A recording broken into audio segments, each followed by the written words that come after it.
পৃথিবীর মানুষ এখনো পর্যন্ত মাত্র 12 কিলোমিটার পর্যন্ত নিচ পর্যন্ত যেতে পেরেছে।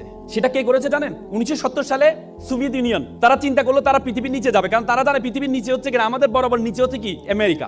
আমরা যদি এখানে যদি 6টা বাজে, আমেরিকাতে 6টা বাজে, রাত 6টা বাজে, দিন 6টা হলে রাত 6টা। সে চিন্তা করলো নিচ দিয়ে যাবে। তখন তাদের গবেষণা পথে তারা নিচে যাওয়া শুরু করেছে সাইবেরিয়া অঞ্চলে। নিচে গিয়ে তারা 12 কিলোমিটার পর্যন্ত গিয়ে দেখে সেখানে যেই গরম সেটা প্রায় 2000 সেলসিয়াস গরম। লোহা গলে যাচ্ছে সেখানে, কারণ 1500তে গেলে লোহা গলে যায়।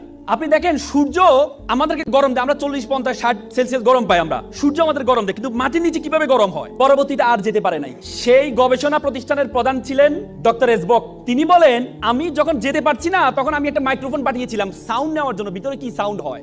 বিলিভ অর নট, তিনি একজন খ্রিস্টান। তিনি বলেছেন আমি নিচে গিয়ে একটা সাউন্ড পেয়েছি, সেটা হচ্ছে মানুষের কান্নার আওয়াজ পেয়েছি।